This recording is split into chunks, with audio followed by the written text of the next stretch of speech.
Being a pastor's kid can be really, really challenging. Having friends that weren't Christians and having the tension of living in both worlds was hard for a kid growing up. In my teen years, I just totally walked away from my faith and really started living the party lifestyle, drinking, drugging, and the excesses of life. And then I found cocaine. And I was doing it almost every day. And on the weekends, I would just lock myself up in my room doing drugs. 9 straight years of hardcore partying. And I looked at myself like, what have you turned into? What have you become? I had nobody, I was alone. And then in 2002, my brother invited me over to Estonia, where he was now a missionary pastor. It was like stepping back in time. It's medieval mixed with communism, mixed with modern. I'd never seen anything like it before. So it's Christmas in Estonia, and my brother invites his family over to celebrate with us, and I thought, hey, the more the merrier. And she opens the door, and my eyes instantly connected to Maria, and it was the start of something beautiful. She knew and she saw that I was in trouble. Over the next few days, we had a lot of deep conversations, and I, for whatever reason, opened up to her. She saw something in me that I didn't see in myself. I experienced something really good, but when I got back home, the brokenness that I was still involved in was even more present. And I found myself in my room with drugs in my pocket. I said, if I don't do something tonight, I'm gonna kill myself. I'm gonna die.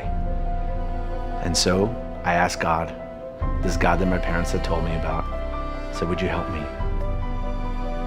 Miraculously, he did. He actually showed up.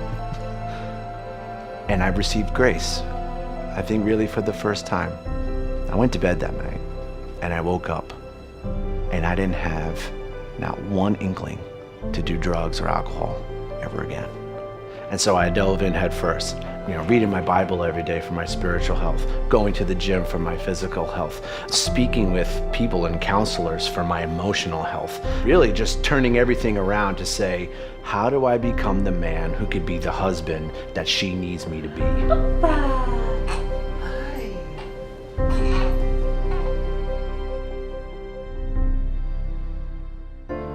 I fell in love with a girl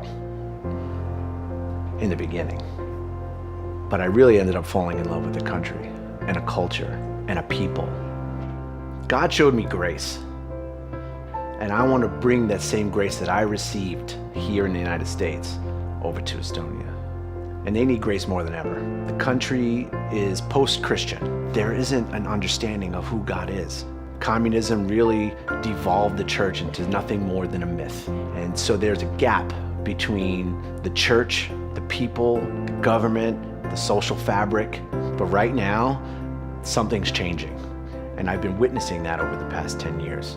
And we're really excited to kind of open up this new door to take the past 20 years of my corporate life experience, along with my last 4 years of being a pastor at my church, and to merge those two things together to bring a marketplace ministry that I believe that can change the fabric of this country that I've fallen in love with. So the foundation is going to administer a course, which will take them through who is their customer, what kind of impact are they going to have, how to run a board, how to create budgets, how to understand what their return on investment's actually going to be, so that when they get to the end of the course, they'll have a 20-page deck that'll explain in full detail to anyone who they're encountering how their particular ministry or social entrepreneurship will have an impact in their community.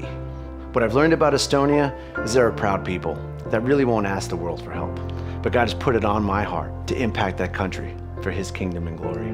But that's a big call, and we need partners to help achieve what we feel is a God-inspired goal to make an impact on the church and the social entrepreneurs of Estonia.